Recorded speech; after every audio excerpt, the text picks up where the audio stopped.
Polisi hari ini memanggil Kepala Desa Kohot Arsin dan 3 tersangka lainnya untuk diperiksa dalam kasus pemalsuan dokumen SHGB dan SHM di wilayah Pagar Laut Tangerang.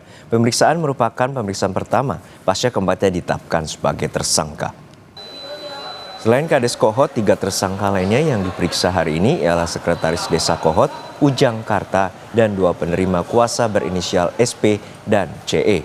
Meski sudah berstatus tersangka, keempatnya masih belum ditahan. Penahanan baru akan diputuskan berdasarkan hasil pemeriksaan dan keyakinan dari penyidik.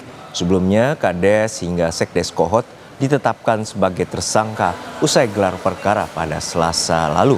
Mereka terbukti bersama-sama memasukkan dokumen girik surat penguasaan fisik bidang tanah.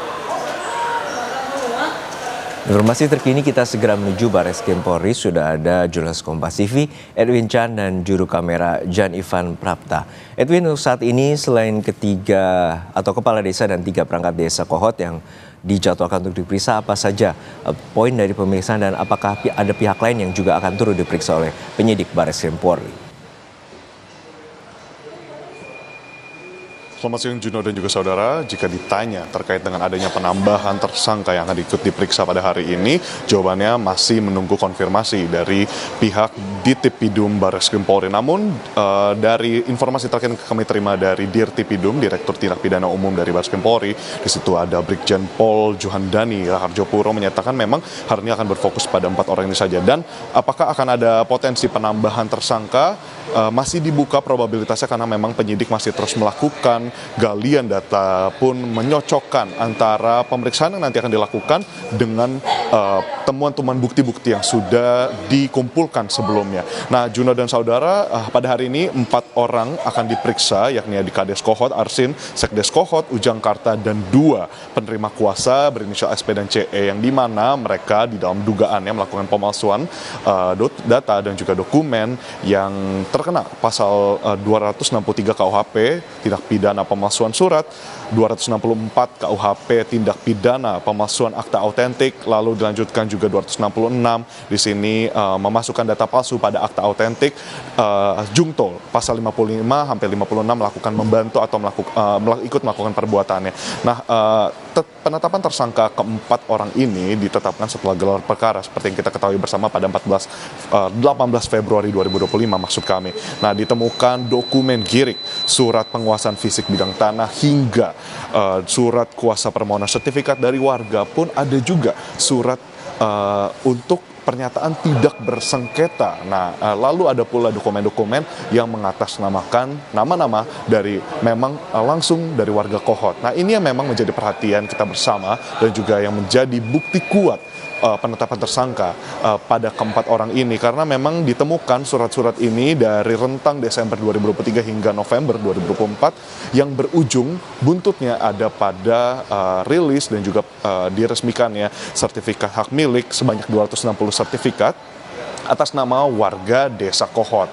Nah, itulah yang membuat hari ini pemeriksaan dilakukan. Sebelumnya, apakah sudah ada pemanggilan khusus? Nah, memang berdasarkan pernyataan dari Brigjen Pol Juhandani yang menyatakan hari ini memang melakukan tindakan paksa dengan memberikan surat undangan untuk datang. Dan terkait dengan bagaimana proses akan berlangsung, kami masih menantikan, dijadwalkan sebelumnya berdasarkan keterangan kemarin, 2 hari lalu maksud kami, ketika bertemu langsung dengan Brigjen Pol Juhandani menyatakan seperti biasa pada pemeriksaan umumnya akan dilaksanakan pada pukul 10. Namun pada hingga waktu sekarang, yakni di 11:35 kita belum melihat adanya kedatangan dari para 4 tersangka yang dijadwalkan diperiksa pada hari ini. Juno. Ya, untuk saat ini apakah ada kemungkinan Kepala Desa Kohot dan Sekdesnya ini turut ditahan pasca penetapannya sebagai tersangka?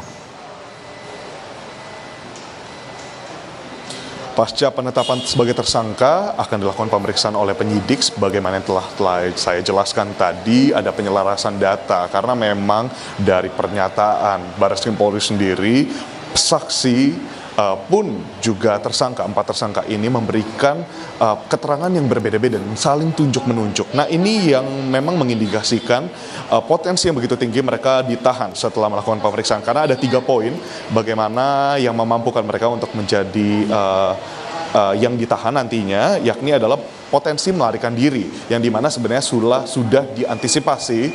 Mitigasinya dilakukan oleh pihak Baris Krim Polri berkoordinasi dengan imigrasi untuk melakukan pencekalan terhadap mereka keluar dari wilayah, melakukan mobilisasi seperti itu. Lalu yang kedua adalah menghilangkan barang bukti, sebagaimana yang patut dicurigai, ya, mungkin yang menjadi perhatian bagi kepolisian adalah bagaimana mereka keterangannya belum jelas, masih saling menyalahkan, baik terkait dengan motif, bukti maupun sosok-sosok yang berada di dalam keseluruhan dari dugaan pemalsuan dokumen ini. Lalu yang ketiga adalah mengulangi perbuatan. Nah, jika dilihat Juno dan saudara dari apa yang sudah ditemukan oleh kepolisian, yang pertama adalah motif.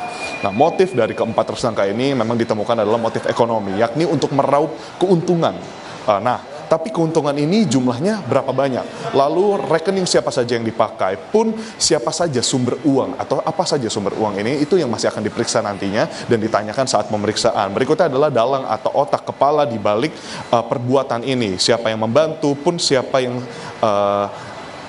dari keterangannya saling lempar ini siapa yang terlibat di sini. Dan yang terakhir adalah terkait dengan surat atau sertifikat, bagaimana kemarin telah dilakukan penyelarasan data juga dengan Badan Pertanahan Nasional di Kabupaten Tangerang untuk melihat apakah surat yang diduga dipalsukan selaras dengan yang ditemukan pun nanti ketika pemeriksaan sudah dilakukan.